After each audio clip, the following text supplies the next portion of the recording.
Looking back on all I've done, I hear the voices calling. Boy, did you get what you want, or do you feel you're haunted?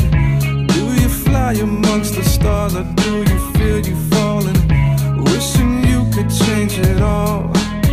Well, former NBA All-Star point guard and French assassin Tony Parker retired from the NBA 2 days ago after playing 18 seasons. People mainly remember him during his 17 seasons with the San Antonio Spurs, as he was part of the Big Three era with Tim Duncan and Manu Ginobili. And this season he played for the Charlotte Hornets. Parker was drafted by the Spurs in 2001 with the 28th overall pick. During his rookie season, at first he was the backup point guard to former teammate Antonio Daniels, but eventually he got into the starting lineup. And since then, he was the team's starting point guard since his rookie campaign until the 2016-2017 season, because in his last season with the Spurs, during the 2017-2018 season, he only started in like 21 games but played in 55 games. He won 4 championships for the Spurs in 2003, 2005, 2007, and 2014 with Tim Duncan and Manu Ginobili. That was the Spurs' Big Three. Parker was Finals MVP in 2007 when the Spurs swept the Cavaliers.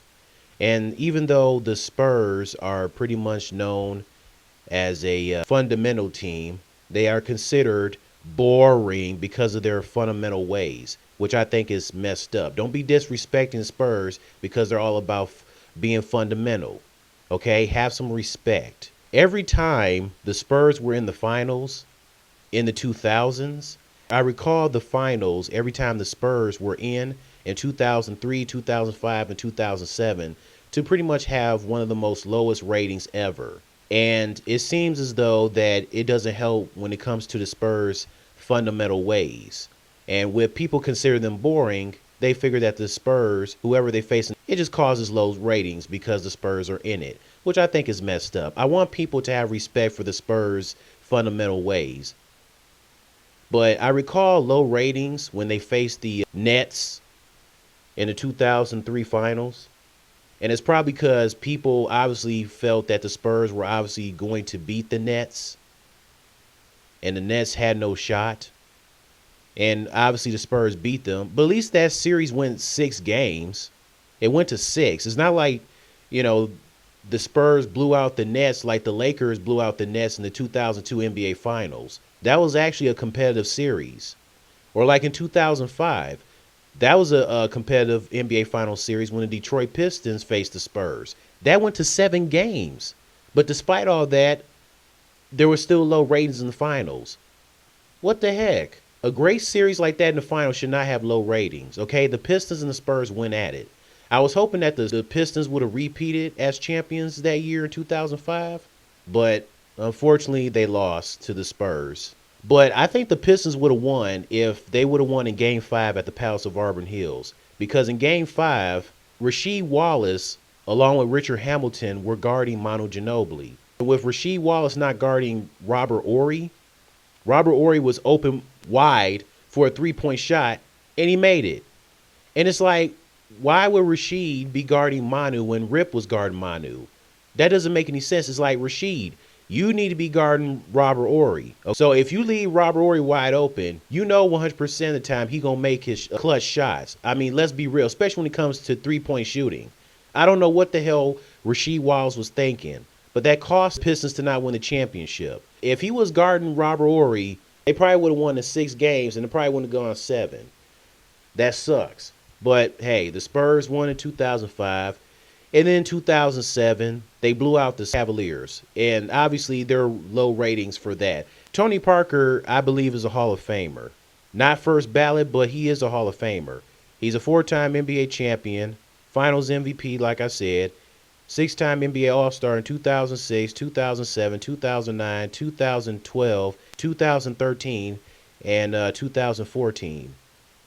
He's a 3-time All-NBA second team in 2012, 2013, and 2014, All-NBA third team in 2009, and an NBA All-Rookie first team in 2002. His best statistical season of his career was the 2008-2009 season, where he averaged a career-high 22 points per game. And that was the season where the Spurs had a rocky start at the beginning of the season, but then they stepped it up due to Parker's help. And Tony Parker even averaged like 55 points, I think, when they played against the Timberwolves at home, the fourth game of the season. Plus, he definitely had to carry a lot of load on his shoulders offensively when Ginobili missed a lot of games that season.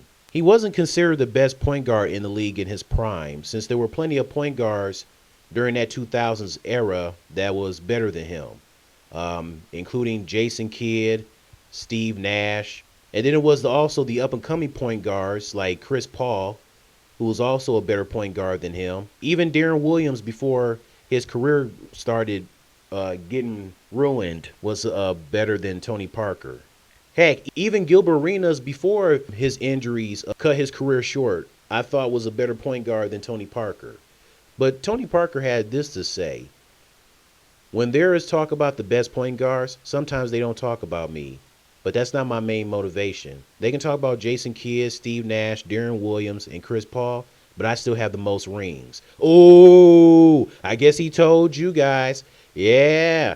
TP, I would say his prime years with the Spurs was from the 2004-2005 season, at least until probably about the 2013-2014 season. After that, Tony Parker pretty much started to slowly decline as a player, especially offensively.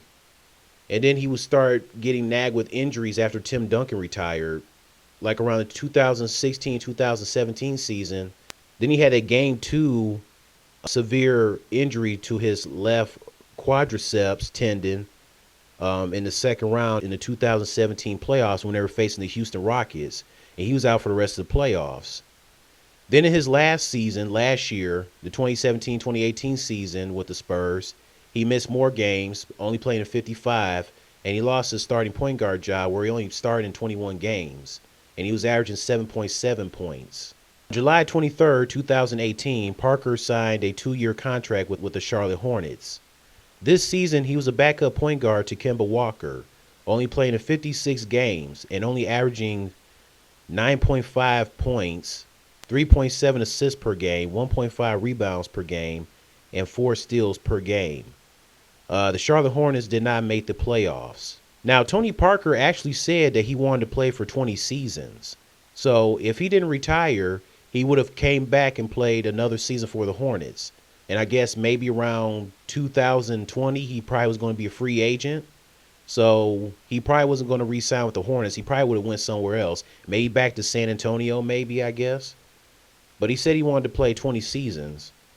But apparently what changed his mind was that he knew that the Hornets weren't contenders. They weren't going to win anything. And Tony Parker's used to winning. You know, he's always played for a winning mentality franchise, which was the Spurs. And he pretty much said if he can't be Tony Parker and he can't compete for another championship, then he doesn't want to play basketball anymore. And that's what he did. I mean, I can't blame Tony Parker. Tony Parker, good luck to you what you do next during your retirement. Good luck. It was fun watching you during your days in San Antonio, being successful, winning championships with Tim Duncan and Manu Ginobili.